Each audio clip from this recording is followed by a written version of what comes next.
applications. Right. I wouldn't necessarily say you can use them in print. They're not going No, to be high absolutely. enough resolution Yeah. for that. But for web applications, That's what I was thinking. social media posts, yeah, absolutely, you can use your phone.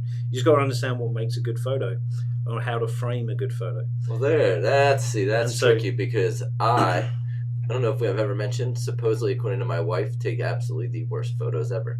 I've seen them. I can concur. No, I'm kidding. It's very easily I could show you, and I'm going to talk it rather than show people on the show. But there's a rule of thirds, right? So what you do is you break up your screen into thirds. There's actually, if you go into the preferences on most phones, there's a grid that actually breaks it up for you. Okay.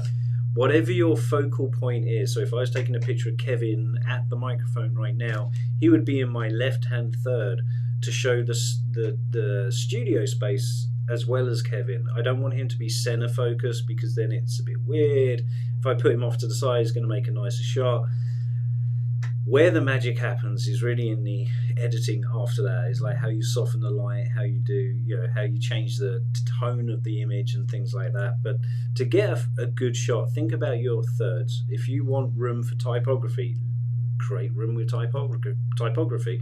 So I would take a picture of Kevin right now, and I would have the rest of the studio space open to the right-hand side. That creates my opportunity to use text. If I wanted him to be more of the main focal point of the entire frame, he would be more centered. He wouldn't be true center because that just has a really weird balance. Mm-hmm. I'd have him just slightly either left or right of center. Yeah, you know what? I'm going to make demonstrate for the live stream, and then we'll put it up on the website later so everyone can see what he's talking about. Because I would have put you right in the middle. So I would have had you dead center. Yeah. See, this is so here.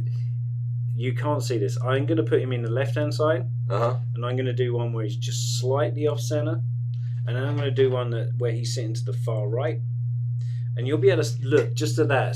He's in the same position, 3 different poses, but each one has a slightly different feel to it. Even down to the elevation. If I'm looking down on him, you never want to do an up nostril shot because that's always, that's fairly I think obvious. that's one of my terrible. My wife was like, "Why are you always kneeling down when you're taking pictures? You do it," and I'm like.